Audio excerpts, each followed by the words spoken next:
Welcome to SportsBeat KC, the Kansas City Star Sports podcast presented by Underdog. I'm Blair Kirchhoff.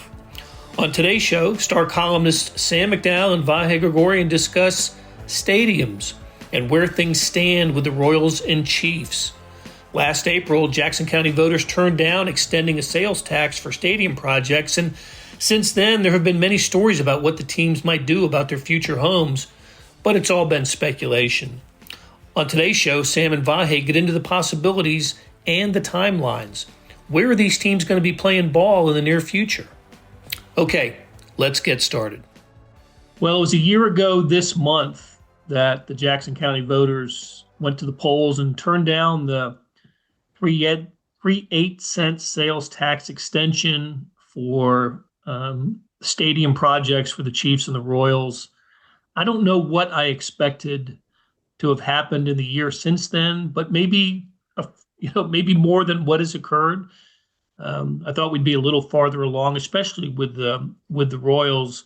Sam, you've written extensively about what's happened here since the vote, and your latest story actually is a return to a former a site that the Royals had identified or had been identified as a potential Royals stadium landing spot, and that was in North Kansas City.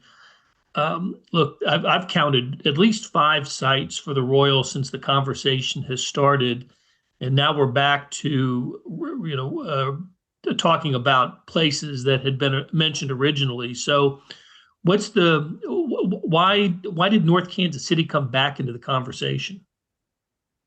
Yeah, I can't really answer that. But it's obviously a clear sign that, there's, not everything is buttoned up at any other location. And the Royals, since that April vote, have been really quiet about their plans over the last 12 months. I mean, to John Sherman's credit, he is an available owner, I think, and to Clark Hunt's too. I mean, there's a lot of owners in other cities that we know of that don't talk to media at all.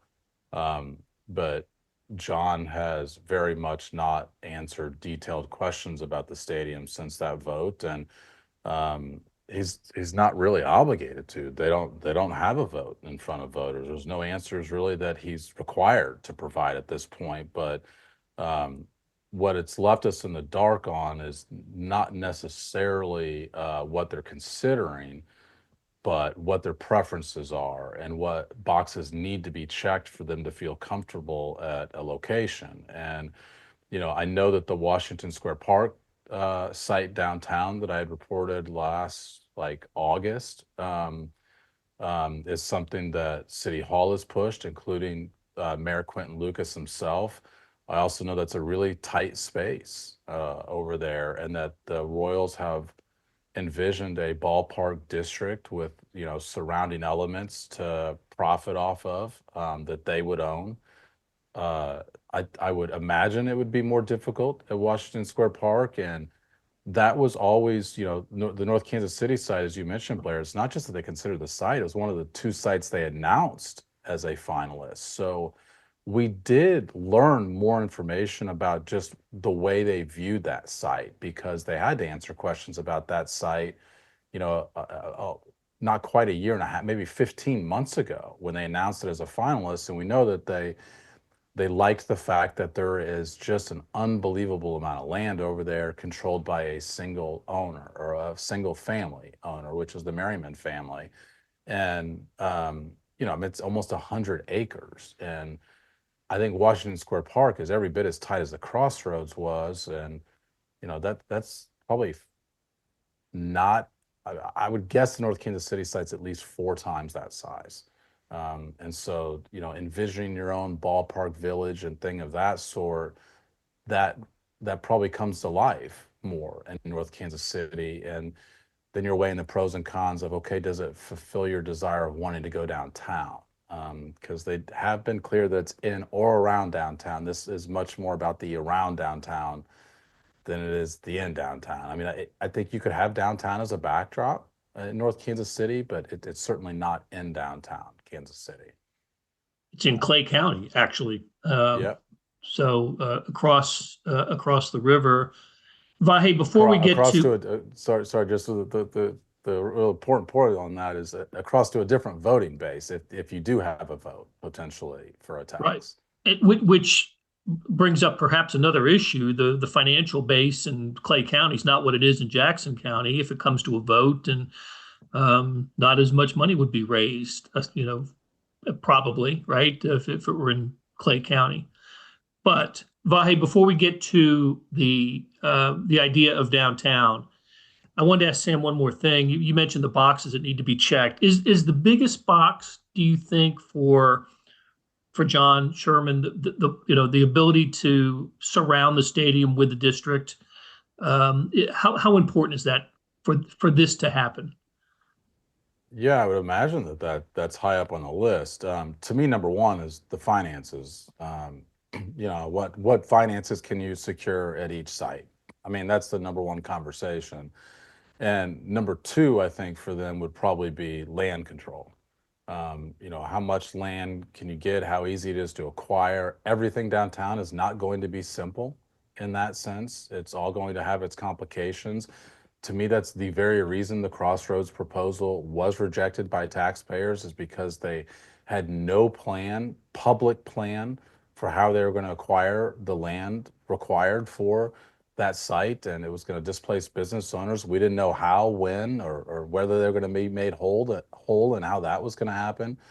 So I think those are probably the primary two, but yeah, I think tucked into that land control is the reason that you need even more land than just the stadium, is because you do want that surrounding ballpark district.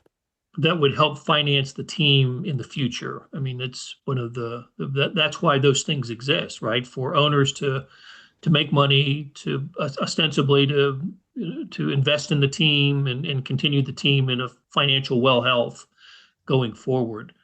Let me just chime into that point real quick, Blair. One of the first springs after John Sherman bought the ball club, Dayton Moore was still with the Royals, and down at spring training, he had it wasn't really off the record, but an informal briefing with a few of us that happened to be at spring training. And the thing he emphasized most was that he thought for the Royals to stay competitive in the MLB structure was to have the enhanced revenue that could come from building all this. It's just, I bring that up because it's interesting that has not really been the drumbeat of the approach. And I think it's part of what's been the problem for the Royals. The messaging has kind of been shape-shifting all along. One of the things that I also remember is one of the first conversations I had with John Sherman about it, what he used the term, well, if it's just about a beautiful ballpark, we have that. And of course, that's gotten a little different connotation through all this too, with, right, we need to move out of there. But I circle that point back to what Sam was saying and what you asked him, Blair, also, which is that quite evidently the biggest priority in what they hope to accomplish would be having the surrounding area be something that is, of note and an economic driver. And Sam, I loved how you characterized those boxes. I mean, that makes a lot of sense to me. Blair, I'm sorry. I think you were going to ask me something else, though.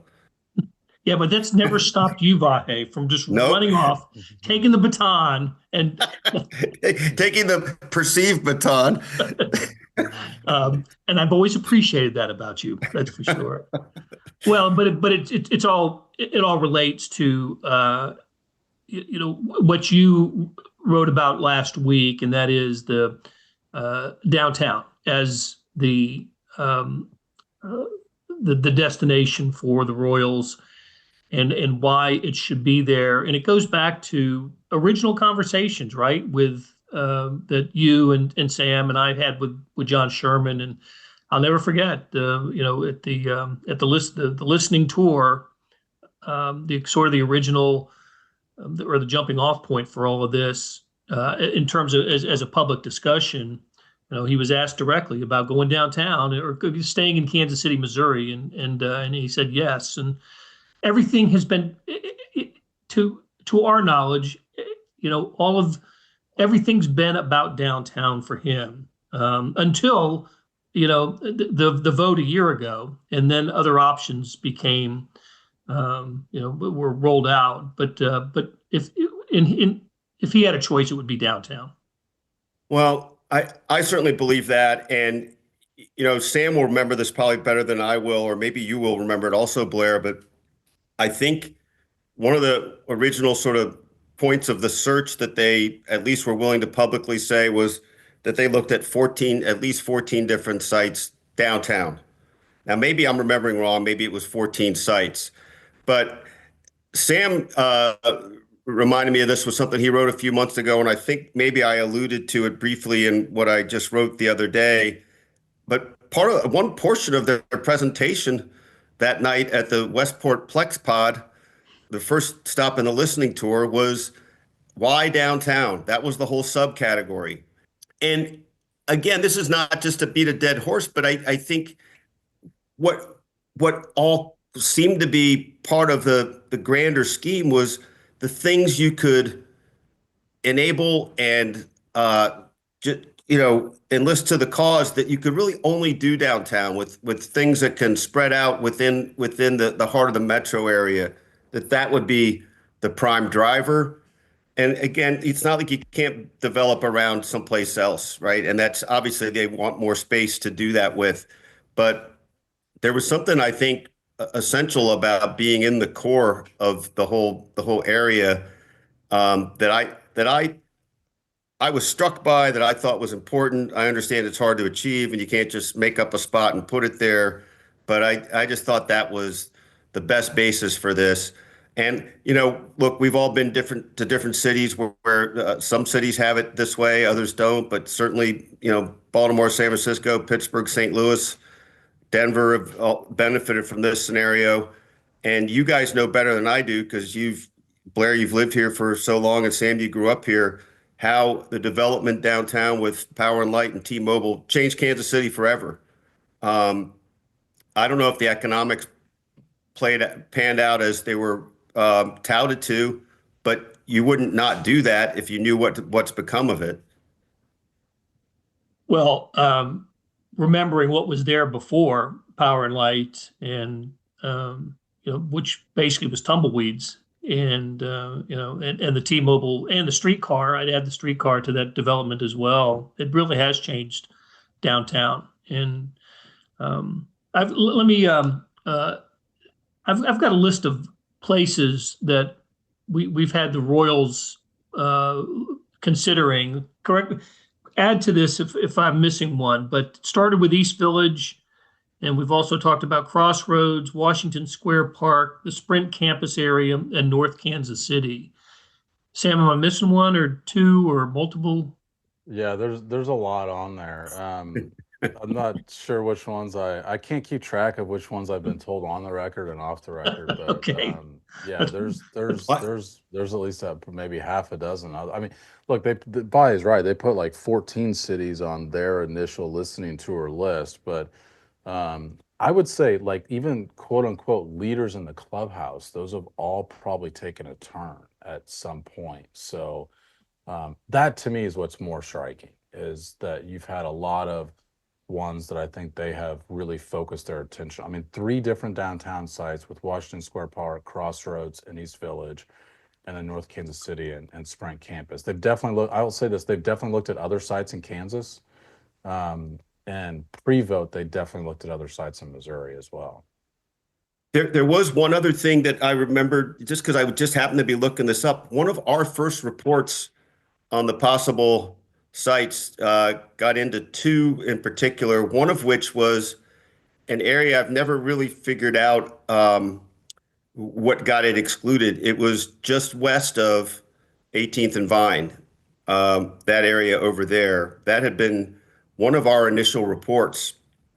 Yeah. And a little bit of an odd twist on this, shortly after Mayor Lucas was elected, I had occasion to work on a piece with him or about his view of sports, basically. And we went up to the top of City Hall, and he looked around at possible future baseball stadium sites. And one of them, he looked north at the riverfront, which has since been procured. And quite activated by both the Kansas City Current and Port KC with its billion-dollar development it's got going on. Just kind of interesting how that's happened in the middle of this. Take a swing at picking sports this baseball season with Underdog. Playing on their app is as easy as choosing higher or lower on players' stats. Get them right, and you could win up to 1,000 times your money. Sign up today using promo code KCSTAR to get a gimme pick as a part of your first cash entry, plus up to $1,000 in bonus credits when you deposit. Must be 18 plus and present in a state where Underdog Fantasy operates. Terms apply. Concerned with your play? Call 1-800-GAMBLER or visit www.ncpgambling.org. Well, the most recent story that the Star has written about this topic came from Jonathan Shorman and Casey Bayless this weekend, and about the impact of the economy on future stadium construction, and the feeling is to they talked to more than a dozen political figures on both sides, on Missouri and Kansas. Not a great time to perhaps be investing in stadiums with the tariffs and just the uncertain financial future, the possibility of a recession, et cetera. So another headwind, isn't it, for John Sherman and for Clark Hunt as they pursue this, the new stadium projects. Yeah, I mean, I think the most, to me, uncertainty about that situation would be if you have a ballot vote. I think if politicians are willing to figure something out, they would still be willing to figure something out. Jonathan had quoted Quentin Lucas in that story, for example, and he was one of the dissenters, I think, to that doesn't Yes. believe it'll change all that much. He and City Hall in general is a very important voice in the Royals conversation, much less so in the Chiefs conversation, because the city and the ownership, I guess, of the new Royals stadium could change. Those buildings at Truman Sports Complex are county owned, and that's not going to change if the Chiefs want to renovate Arrowhead Stadium. So the Chiefs have been very emphatic that if they are to stay at Arrowhead, they will go to another vote. It will obviously be without the Royals. They'll be on their own. And to me, that's where that uncertainty actually comes into play is, can you rely on voters to add a tax if they're feeling squeezed at the time? And as you mentioned, I mean, we don't know whether that's going to be the case or not. I mean, that's an ever-changing topic from day to day. How soon can something go on the ballot? It's this year, right? Oh yeah. So Mark Donovan told us at the NFL owners meetings 3 weeks ago that they have discussed internally August or November to go on a ballot. That is really quick, particularly August, because your deadline to get something on the ballot is nearly 3 months ahead of time. Like, we're inside of a month to get something on an August ballot. I've talked to other people and other sources who indicate that August is not going to happen. So I think you're looking at November. And here's one scenario I'll throw out there that I don't know if I'd say likely, but it's at least possible. I could envision a scenario where both of these teams are on the ballot in November. And it's separate ballot issues because they are not going to go together. And that would be an interesting thing to me. Like I said, I wouldn't classify that as likely, but it's been thrown out there for some things that I've heard that I wouldn't rule it out either. A popularity contest. I like it. Yeah. Well, you know what's interesting, and Blair, you would have been covering this, is there once were two stadium issues on the ballot 20 years ago, and Yep. one passed and one did not. That's right. 2000, I think it was 2006. Yeah, well, I think the vote was in 04, right? Yes, that's right. Oh, that's right. It was in 04. But yeah, I mean, like I said, I think we're steps away from that, but the Royals potentially could not have a vote at all. They could, potentially envision a path without a vote and then still put that on there anyway. Or none of this might matter to the Royals because they might end up deciding North Kansas City is the path of least resistance for them. Sam, you made me think of something I've been wanting to ask both you guys about, both on here and off here. So, okay, we understand that the Chiefs have, I think, the prime leverage, the prime power. They're the team, the franchise that can essentially have more say in what it wants to do. I think with voters or more sway with that, any one way or another. But the first chess piece is kind of the Royals. And so the question I have for you guys is there any scenario where the Royals just can't figure out how to move, they don't move, but the Chiefs decide to? I don't see that as likely. I mean, I'm not this. I have like grown out of the prediction business for this topic because they don't know what they want. They haven't figured it out. So like, why would I have figured out what's going to happen with it? But I think you were there, Vi, when I asked John Sherman the day before opening day, is there any scenario in which you're playing at Kauffman Stadium after 2031 lease? And he said no. I still think that we should probably challenge that possibility because that ensures that they have figured something out. If it's a new build, the clearance that you have to get, the land evaluation, all of that, like it is a 4-year project easily. That would be quick. And I think the Royals and Chiefs disagreed with Frank White a lot a year ago at this time. The one thing that I really pushed back on him when I had a chance to talk to him is his thought that they had plenty of time, that why now? It's 7 years before the lease expires. And I always thought, does anyone get punished for doing something early? Like, isn't it a good thing to be ahead of schedule? And now I think we are learning that it's with that timeline I mentioned for potentially a new build, with both of these teams are considering, like it's not early. Like you are getting to a point to where it could be late. And what the actual deadline on which these teams operate is, the Star Bonds expiration that sunsets like June 30th. And I don't know how eager Kansas is going to be. They could potentially renew it for a year. For a year. Yeah. I just don't know how eager they're going to be to do that if they don't feel like they're making momentum and like they are going to ultimately be the choice. And I think, talking to a lot of people over the past few weeks is a lot of people are in the dark about what these teams are going to eventually do. And I think if you're in Kansas, you're going to have to feel pretty confident if in order to renew that, to which Mark Donovan even told us, like, that's their timeline as well. They feel like they've got to figure out before that date. And it would be there's a reason that John Sherman has said summer. Like that happens in the summer. Although Clark Sam, go ahead, Blair. I was going to say, and just quick, Clark Hunt said the same thing. He's hopeful, I think was his line, for a summer announcement.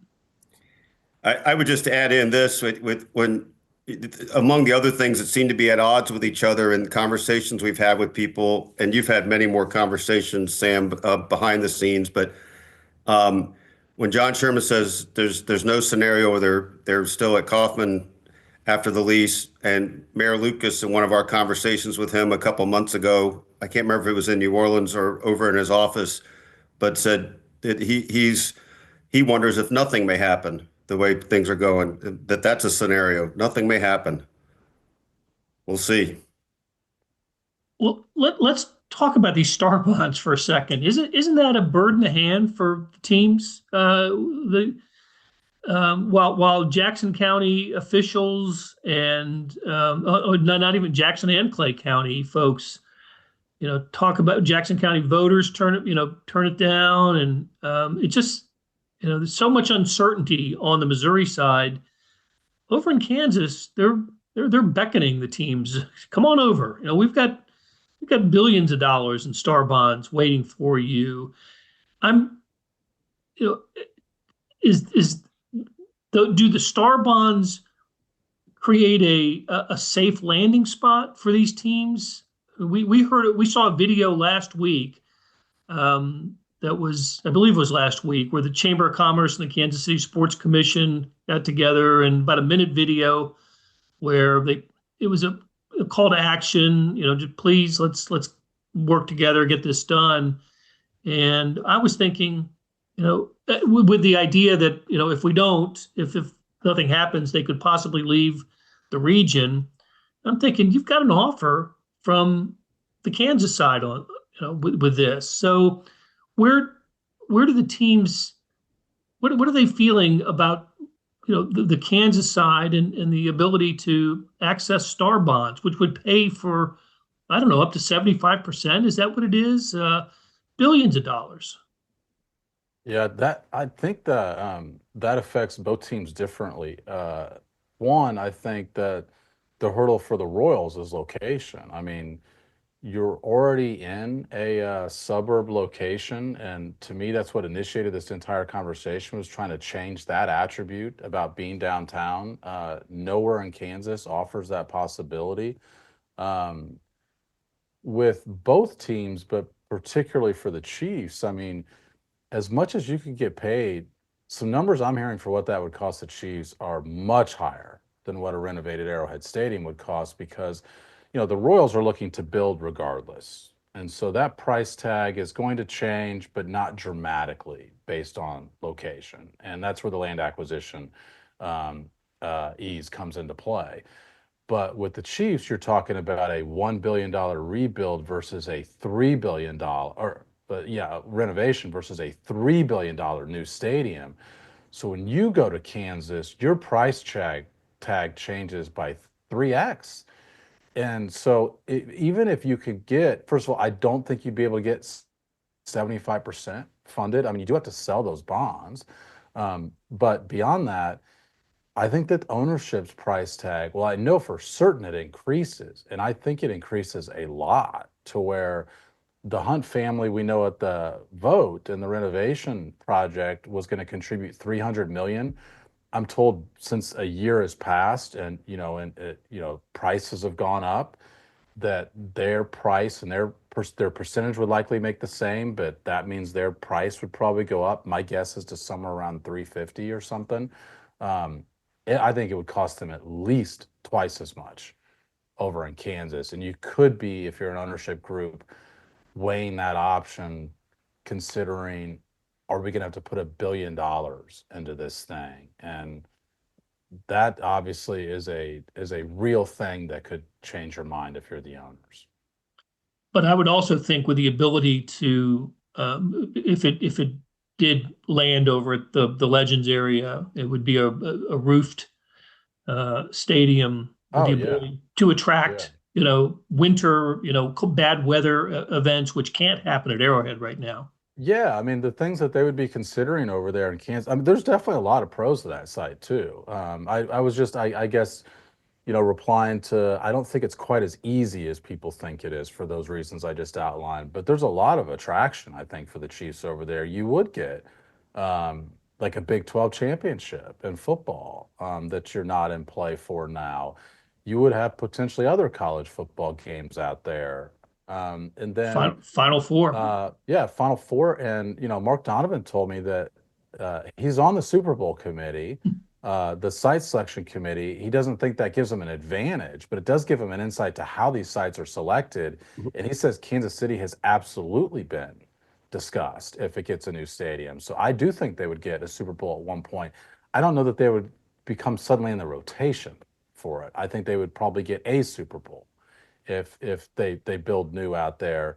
But Mark Donovan, the Chiefs team president, said something interesting about that in his conversation with Clark, that Clark Hunt had said, we have a lot of events at Arrowhead. I don't know that we can get 3 times the events annually at Arrowhead. And he's probably right about that. I mean, I don't know that the summer schedule is suddenly going to get a lot more packed. It is these one-off events that we're talking about that you hope to get, into the rotation somehow. Sam, you just answered what I was just thinking of, the crux of the question is, to what degree would the Chiefs, Clark specifically, I guess, think in terms of well, we have to spend this much now, but it's going to be worth that much later. I mean, but what you just described suggests at least a mindset that that's a number they've got to crunch to make it feel like it's worth tripling their investment for whatever they get down the road. Oh yeah, I mean, I think you'd be doing yourself a disservice. I mean, they are businessmen at the end. So yeah, that's absolutely part of the conversation. And that, this goes back to what I said at the onset. How important is that in that conversation? I don't know. I mean, that could be atop their list. It could be sixth on their list. I don't know. But yeah, I mean, it's definitely at least a part of the conversation that they have about this. But clearly, it's not like the thinking is we open ourselves up to infinity windfall by going to Kansas. I mean, it's not like that at all. I mean, they Yeah. as you noted, with the other ways they bring in money to Arrowhead already. Well, one thing we know is that the Chiefs have enjoyed great success traveling to places like Allegiant Stadium and SoFi Stadium in Vegas and in Los Angeles. And not only that, we know just from conversations that we've had with Chiefs that how much Clark Hunt and Mark Donovan enjoy those stadiums and see the potential for the Chiefs there. So stadiums they visit every year. I always think about that when I'm considering the topic of the new stadiums for Chiefs and Royals. So, okay, guys, great conversation as always. Really appreciate it. Thanks to Monty Davis and to Randy Mason for producing, to Jeff Rosen and Scott Chasen, also part of the production team. And we will talk again soon.